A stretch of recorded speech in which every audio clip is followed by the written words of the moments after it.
Paz do Senhor, Irmandade. Vocês estão bem? Eu não tô muito bem, não. Eu comecei a gravar e eu gravo direto, né? Sem edição, sem mudar falas ou o que estudou. E eu comecei a gravar do 15. Aí eu falei, não é o 15 não. Aí fui pro 14.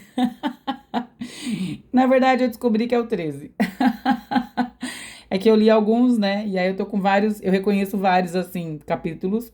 Então eu achei que era o último que eu tinha lido. Mas tá bem, vamos ficar bem, né? Vamos ficar bem.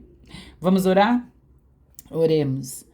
Ó Deus bendito, te louvo, Senhor, por tudo, por tanto, porque o Senhor opera em nós. Ó Senhor, o Senhor faz maravilhas, o Senhor cuida de nós, tem estendido a tua mão de poder sobre as nossas vidas. Eu te louvo por isso, pelo teu cuidado, Senhor. Muito obrigada, meu Pai. Em nome de Jesus. Amém. Pois é, gente, eu tô meio atrapalhada.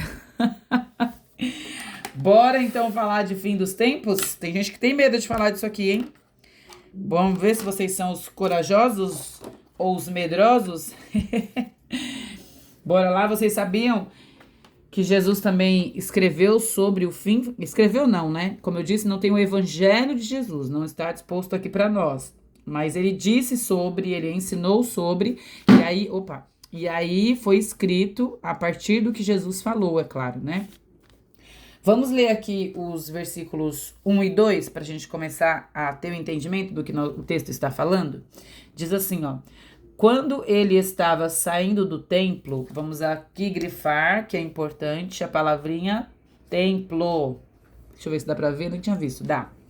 Então, Jesus estava saindo do templo, um dos seus discípulos lhes disse, não tem o nome do discípulo aqui, né? Mas um deles disse, olha, mestre, que pedras, ó, ele estava admirado, né? Que pedras, que edifícios.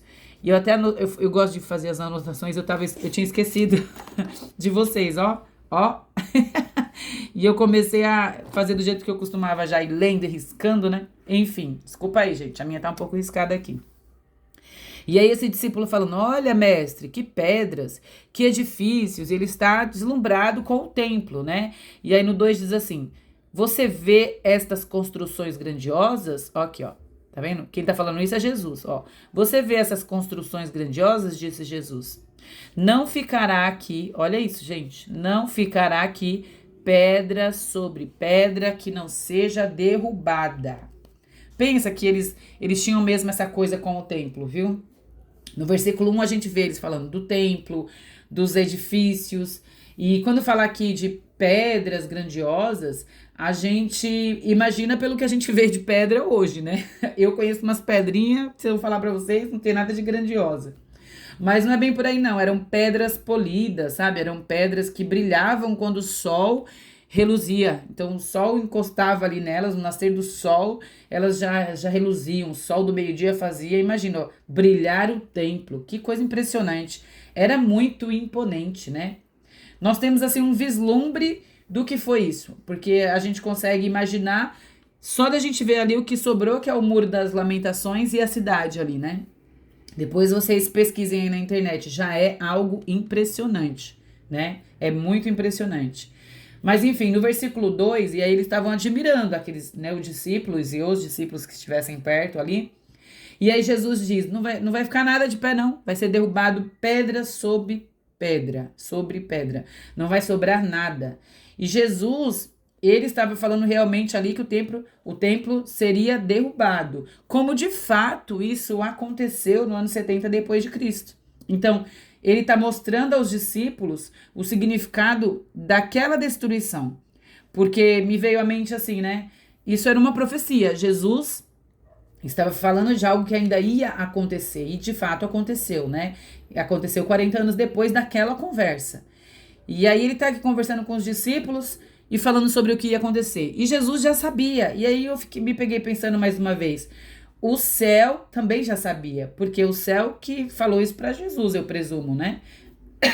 Perdão. E isso mostra que o céu governa tudo, né? Deus governa tudo, ele determina os seus anjos, ele manda e a natureza obedece e a terra está no controle da sua mão. O céu precisou tratar disso. O céu precisou, imagina assim, eles olhando lá de cima e olhando para o templo e pensando, né, esse templo precisa ser destruído. Já pensaram nisso? Que o céu tem esse controle, Deus tem esse controle, e que de onde ele está, ele vê tudo, e ele pode governar tudo, e permanece com esse juízo dele sobre o que ele quiser? E o juízo dele aqui, nessa coisa do templo, de derrubar o templo, era o juízo de Deus sobre os judeus, porque eles não reconheceram o Messias que Deus havia mandado. Nós já vimos na parábola anterior, né? Jesus diz em João que agora ele era o templo. É uma coisa incrível, né? No versículo 2 ainda, como tem conteúdo nesses 2 versículos, gente? Jesus sai de lá e ele vai para o Monte das Oliveiras, né? E aí ele tem uma vista privilegiada. A gente vai ver aqui, na verdade é no 3, né? Ele tem uma vista privilegiada. E aí ele continua falando, porque os discípulos perguntam, né?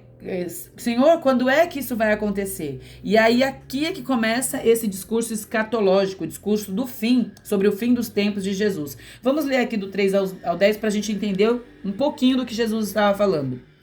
Tendo Jesus sentado no Monte das Oliveiras, de frente para o templo, tá vendo? Tinha visão ali. Pedro, Tiago, João e André lhe perguntaram em particular. Olha lá. E aí eles estavam com alguns ali mais próximos, né?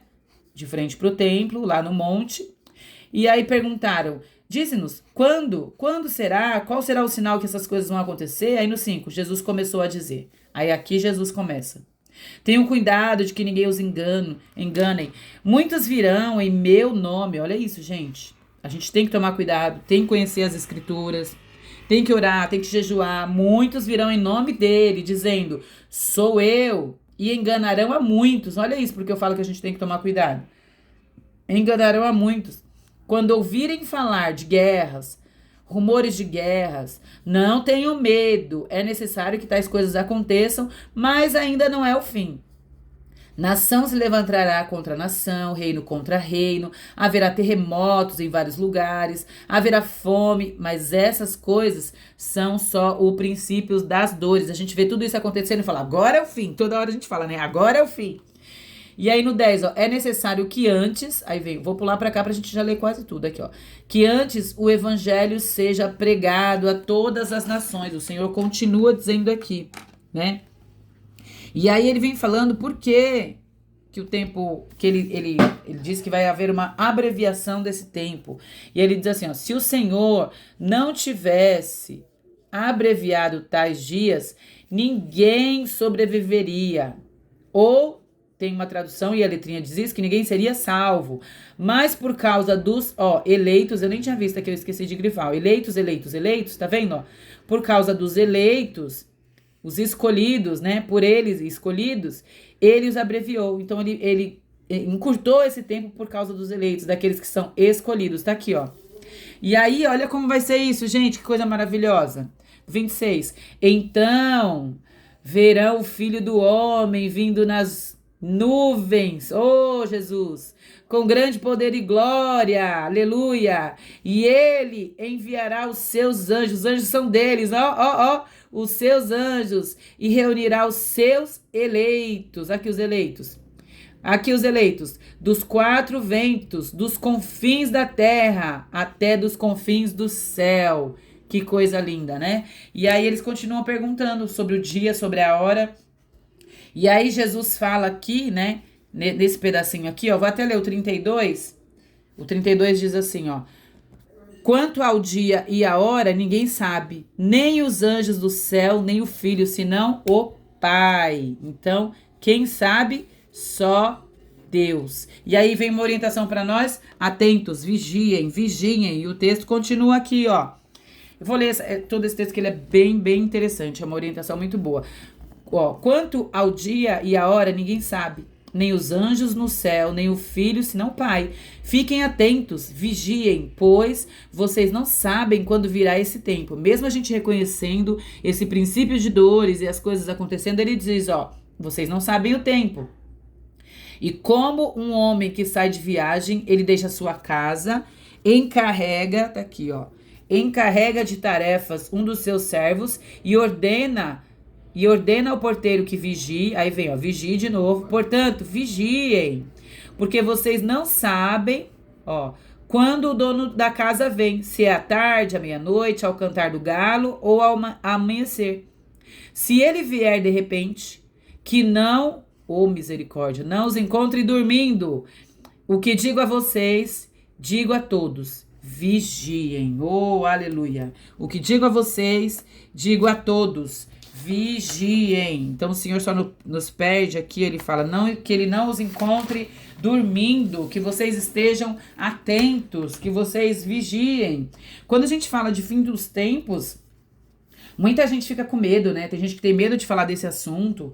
E, na verdade, assim, é natural ter medo. Medo do desconhecido. A gente não tem medo. Eu lembro que quando eu era criança, a minha avó colocava, eram até discos. Muita gente nem sabe o que é disco, né? Minha avó materna colocava e era sobre essa coisa do fim dos tempos. Gente, era muito legal.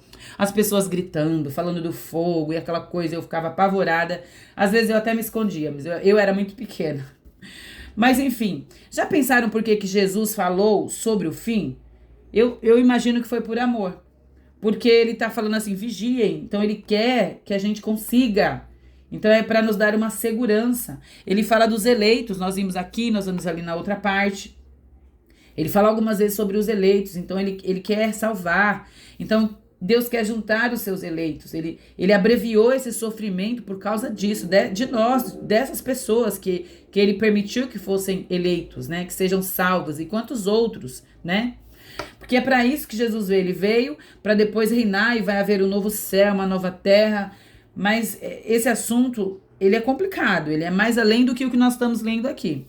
Como eu falei, a gente não vai polemizar, só que esse assunto aqui é número 1, campeão em polêmica. Porque tem gente que interpreta literalmente, tem gente que faz outros tipos de interpretação. E para nós o que é importante, como nós somos aqui marinheiros de primeira viagem, a gente está lendo, como eu falei, como quem lê a primeira vez, o importante é ler e saber que Jesus virá em glória das nuvens, ele aparecerá, aleluia, e é isso que tem que estar no nosso coração. Nós lemos lá no versículo 4, né? Que os discípulos perguntam assim, mas quando vão acontecer essas coisas? E aqui no 32 a gente vê, né? Que ele fala assim, nem os anjos sabem, nem o filho sabe, só quem sabe é Deus. E para nós, o que fica para nós? O que fica para nós não é quando, a pergunta não é quando, mas sim o que. Como assim, Diana, o que, né? O que fazer? A gente precisa saber o que fazer enquanto a gente espera. E o texto foi claro, nós precisamos estar atentos. Não estejamos dormindo. O texto disse isso, que a gente vigie. Foram 5 vezes dizendo vigie, vigiem, vigiem. Então vamos abrir os 2 olhos, cuidado com as brechas, né? A aplicação prática é que a gente precisa estar pronto, de prontidão, porque é certo que Jesus virá e nós não podemos estar anestesiados, dormindo, como os religiosos, cumpridores de ritos lá, a questão do templo. Então, o templo não existe mais, agora Jesus é o templo. Então nós podemos ter relacionamento com Deus por meio de Jesus. Aleluia, Ele virá, é certo. Então vamos manter os nossos corações na fé, no retorno de Jesus Cristo. Louvado seja o Todo-Poderoso.